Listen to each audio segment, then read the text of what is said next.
Alright, so the rational zero theorem. This is what we're going to use to solve a problem like this. So the first thing we needed to do is to establish what are our p's and what are our q's.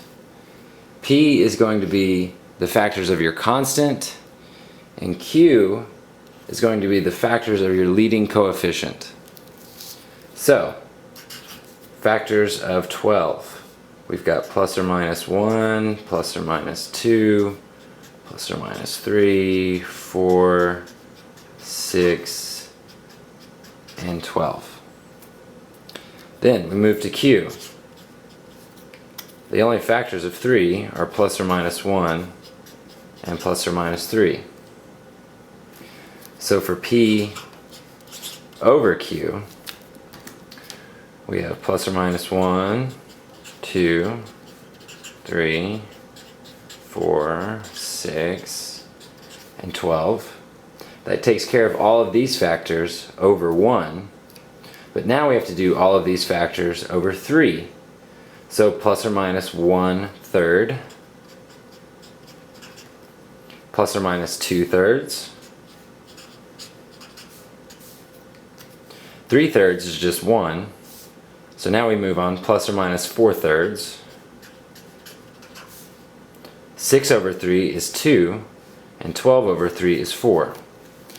So these are our potential rational solutions for this problem.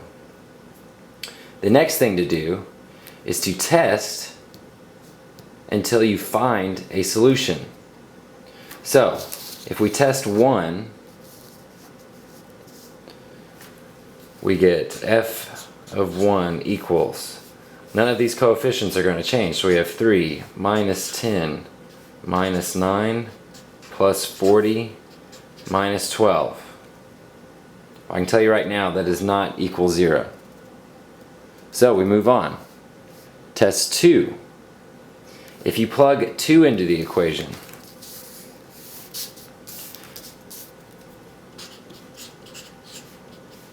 you have 3 times 2 to the 4th minus 10 times 2 cubed minus 9 times 2 squared plus 40 times 2 and then minus 12. Plugging that into your calculator or using your brain, you would get f of 2 would be equal to 0. So this is one of our solutions. Once you find a solution, you can then move on to synthetic division to gain your depressed equation. So, since this is our solution, 2 goes in the box, and we bring down our coefficients from our original problem, making sure that we don't need any placeholders. It goes 4, 3, 2, 1, and none. Since we have a nice neat countdown, we can just bring down our coefficients. So 3, negative 10, negative 9, 40, and negative 12. So, first step in synthetic division is bring down your first coefficient. Multiply 3 by 2, you get 6. Negative 10 plus 6 gives me negative 4. Negative 4 times 2 gives me negative 8. Negative 9 plus negative 8 gives me negative 17. Negative 17 times 2 is negative 34. 40 minus 34 is 6. And 6 times 2 is positive 12, giving us a remainder of 0. Which is to be expected since any solution would give us a remainder of 0. So now, this is our depressed equation. These are the coefficients. So we start out with 3x cubed minus 4x squared minus 17x plus 6 equals 0. Now, if you did your worksheet from last night, this looks familiar. This is a familiar situation. You cannot factor this. Okay? If you take an x squared out of this group, you get 3x minus 4. And over here, you can't take anything out. So your parentheses won't be the same. If that situation occurs, you turn back to your P over Q list. We already tested 1 and it didn't work. And we already tested 2 and it did work. So then move on and try 3. If you plug 3 into this equation, we have 3 times 3 cubed minus 4 times 3 squared is 9, minus 17 times 3 plus 6. And doing our arithmetic, we find that this does actually equal 0. So since 3 is a solution, you move on and you can use synthetic division with 3 in your box. You bring down your coefficients of your depressed equation. So 3, negative 4, negative 17, and 6. Again, synthetic division, bring down your first coefficient. 3 times 3 is 9. This gives us 5.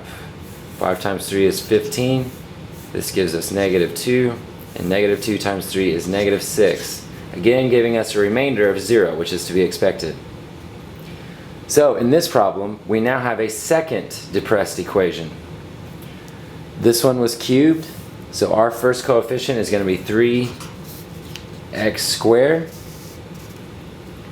plus 5x minus 2 equals 0. Now we're dealing with a quadratic that we can simply factor. It's nice because 3 and 2 are both prime numbers, so the only way to break apart 3x is 3x and x, and now we need factors of negative 2 that add up to positive 5. So, plugging those in, keeping in mind that we need to add up to a positive. So we would have plus 2 and minus 1. Lastly, we set each parenthesis equal to 0.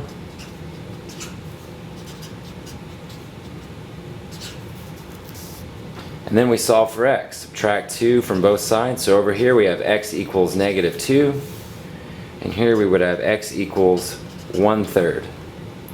Giving us 1, 2, 3,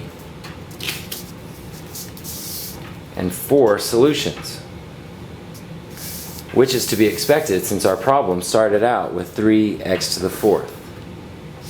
So your final answer would be x equals 2,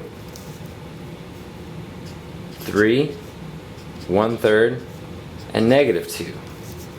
4 solutions using P over Q and the irrational zero theorem.